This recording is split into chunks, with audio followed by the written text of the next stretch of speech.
send that outside his natural territory. I haven't been able to figure that out with it, so that I really think I know what the industry is going to look like in 10 years. But it is something I think about, and if I ever develop any insights, that call for action, I'll develop. I will act on them. But because I think I can understand the attractiveness of the product, and it's all of that, all of the aspects of certainty, of user need, and the fact that it's a bargain and all of that. I understand. I just don't understand who's going to make the money in it 10 years from now, and that keeps me away. Yeah. Why do you think that the market has favored the large cap blue chip stocks over the small cap stocks over the next couple of years? The question is large caps versus small caps, and why large caps overperform. I don't know the answer to that. We don't think we don't care whether companies large cap, giant cap, middle cap, small cap, micro cap. It doesn't make any difference. I mean, the only question to us is, can we understand the business? Do we like the people running it? And does it sell for a price that is attractive?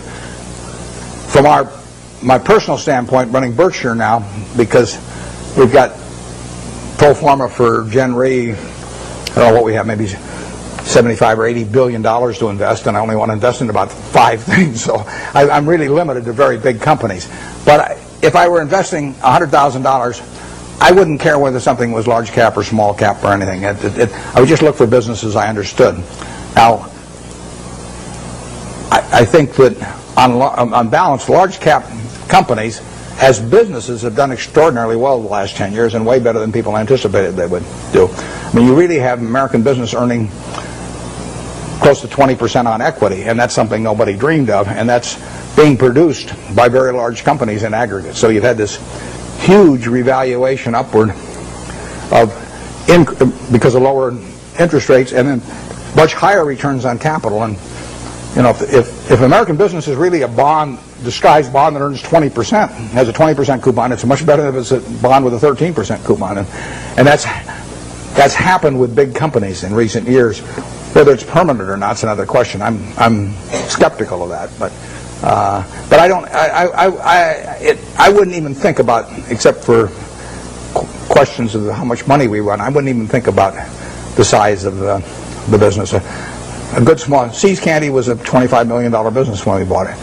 I mean, if I could find one just like it now, even as big as we are, I'd love to buy it. And it's the certainty of it that counts. Yeah, way over there. You mentioned earlier that in buying stock, almost every company is public. And one thing until the last 5 years, real estate has been primarily private. We're now seeing a great securitization of real estate. And what is your insights into the industry? Yeah, you're talking about real estate equity. There's been securitization, enormous securitization of the debt, too, of real estate. And that is one of the items right now that is really clogging up the capital markets. I mean, the mortgage-backed securities they're just not moving in commercial mortgage-backed, not residential mortgage-backed, and so that's. But I think you're directing your question at equities probably, and the equities. If you leave out, the corporate form has been a lousy way to own equities. I mean, you've interjected a corporate income tax into something that people individually have been able to own with a single tax, and by having the normal corporate form, you get a double taxation in there you really don't need with real estate, and it takes away too much of the return. REITs have, in effect, created a conduit so that you don't get the double taxation, but they also generally have fairly high operating expenses. And if you get real estate, let's just say you can buy fairly simple types of real estate on an 8% yield or thereabouts, and you take away maybe close to 1 or 1 and maybe even 1.5% by the time you count stock options and everything. It's not a terribly attractive way to own it. Maybe the only way a guy with $1,000 or $5,000 can own it. But if you have $1 million or $10 million, you're better off owning the real estate properties yourself than sticking some intermediary in between that will get a sizable piece of the return for himself. So we have found very little in that field. You'll see an announcement in the next couple of weeks that may belie what I'm telling you here on one thing. So I don't want you to think I was double-crossing you up here. But generally speaking, we've seen very, very little in that field that gets us excited. People sometimes get very, very confused about, they'll look at some huge land company. I'll take one that won't evoke any emotional reactions on the part of anybody, like Texas Pacific Land Trust, which has been around over 100 years and got a couple million acres in Texas. And they'll take they'll sell 1% of their land every year, and they'll take that as applying to everything and come up with some huge value compared to the market value. But that's nonsense if you really own the property. I mean, you can't move. You can't move 50% of the properties or 20% of the properties. It's way worse than an illiquid stock. So you get these. I think you get some very silly valuations placed on a lot of real estate companies by people that don't really understand what it's like to own one and try to move large quantities of property. REITs have behaved terribly in the market this year, as you know, and it's not at all inconceivable they would become a class that would get so unpopular that they would sell at significant discounts from what you could sell the properties for. And they could get interesting as a class then, and then the question is whether the management would fight you in that process, because they would be giving up their income stream for managing things, and their interests might run counter to the shareholders on that. I've always wondered about the REITs that say, our assets are so wonderful and they're so cheap, and then they go out and sell stock. I mean, there's a contradiction in that. If they say our stock at 28 is very cheap, and then they sell a lot of stock at 28 less an underwriting commission, it doesn't, there's a disconnect there. And so, but it's a field we look at. I mean, Charlie and I can understand real estate, and we would be open for very big transactions periodically. And if there was a long-term capital management situation and translated to real estate, we would be open to that. The trouble is, so many other people would be too, that it would be unlikely to go at a price that would really get us excited. Way back there. Understanding your theory that sort of a down market is good for net savers, can you sort of give us your thoughts as to where the market's going, its downward trend, and long-term profit or long-term profit? Well, I've got no idea where the market's going to go. I prefer it going down, but I haven't. My preferences have nothing to do with it. The market knows nothing about my feelings. That's one of the first things you have to learn with a stock. You buy 100 shares of General Motors. Now, all of a sudden, you have this feeling about General Motors. I mean, if it goes down, you may be mad at it. You may say, well, if it just go up to what I paid for it, my life will be wonderful again. Or if it goes up, you may say how smart you were and how you and General Motors have this love affair and everything. You've got all these feelings. Stock doesn't know you own it.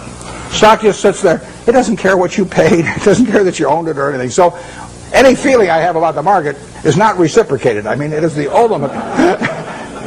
It is very cold shoulder we're talking about here.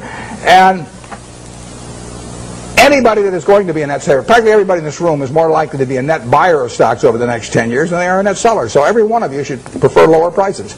I mean, if you're going to be a net eater of hamburger in the next 10 years, you want hamburger to go down unless you're a cattle producer. And if you're going to be a buyer of Coca-Cola and you don't own Coke stock, you hope the price of Coke goes down. I mean, you're looking for it to be on sale this weekend at your supermarket. You want it to be down on the weekends, not up on the weekends when you're going to attend the supermarket. Your stock exchange is a big supermarket of companies, and you're going to be buying stocks. What do you want to have happen? You want those stocks to go down, way down. And, you will make better buys then. And later on, 20 years from now, 30 years from now, when you're in a period when you're dissaving or when your heirs dissave for you after you're gone, I mean, then you may care about higher prices. But I find people, that was one of the, there's a chapter 8 in Ben Graham's Intelligent Investor about the attitude towards stock market fluctuations, and that and the chapter 20 on the margin of safety are the two most important essays ever written on investing, as far as I'm concerned. Because when I read chapter 8 when I was 19, I figured, I just figured out what I just said, but it's obvious. I didn't figure it out myself, though. It was explained to me. I'd probably gone another 100 years if I had read it. Still thought it was good when my stocks were going up. We want things to go down, but I have no idea what the stock market's going to do. I never do. I never will. It's not something that I think about at all. When it goes down, I look harder at what I might buy that day. Because I know there's more likely to be some merchandise there that I can use my money effectively in. Okay, Warren, we'll take one more question from the audience. Okay, I'll let you pick who gets it. You can be the guy.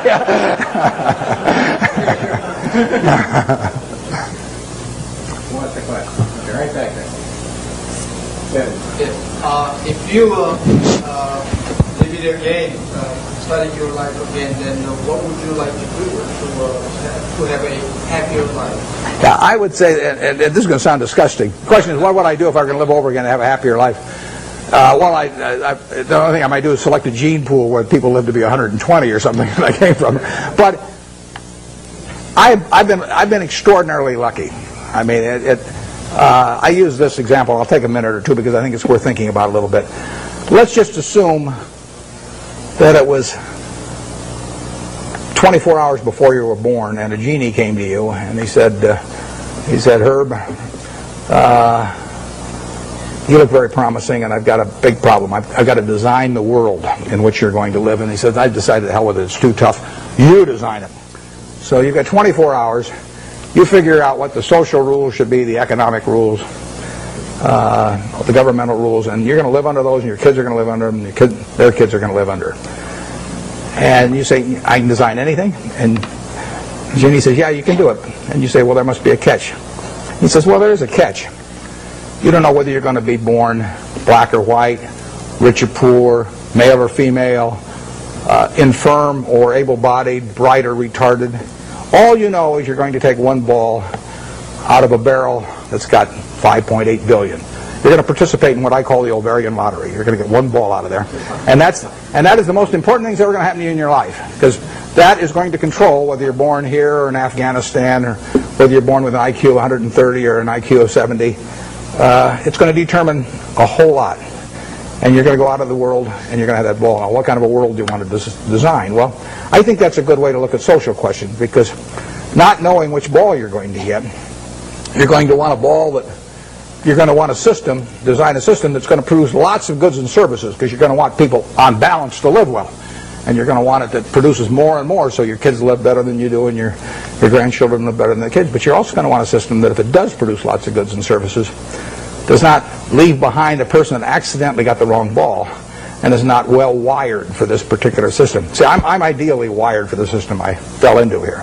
I mean, I came out and I got something that enables me to allocate capital.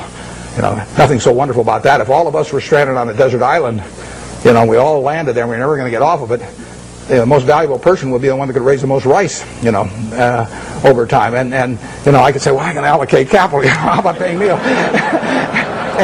And you wouldn't get very excited about that. So I am in the right place. I mean, Gates says if I'd been born, you know, a few million years ago, I'd been some animal's lunch. You know, he says you can't run very fast, you can't climb trees, you can't do anything. You've just been chewed up in the first day. So he says you're lucky you were born today, and I am. But the question, getting back, one question you can ask yourself, incidentally, is here is this barrel with 5.8 billion balls, everybody in the world. If you could put your ball back, and then they took out at random 100 other balls, and you had to pick one of those, would you put your ball back in? Now, those 100 balls that you're going to get out, roughly 5 of them will be American. So there's 95 versus 5. So you're only going to have 5 balls. If you want to be in this country, you're only going to have 5 balls now left. You know, half of them are going to be women, half of them are going to be men. I'll let you all decide how you vote on that one. Half of them are going to be below average intelligence, half are going to be above. I mean, do you want to put your ball back? Most of you, I think, will not want to put that ball back to get 100. So what you're saying is, I'm in the luckiest 1% of the world right now, sitting in this room, top 1% of the world. Well, that's the way I feel. I mean, I've been lucky to be born where I was, because it was 50-1 against me in the United States when I was born.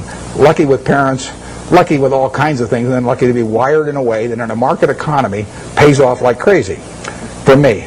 It doesn't pay off for somebody who's absolutely as good a citizen as I am, you know, leading Boy Scout troops, teaching Sunday school, whatever, raising fine families, but it just doesn't happen to be wired in the same way I am. So I've been extremely lucky, so I would like to be lucky again.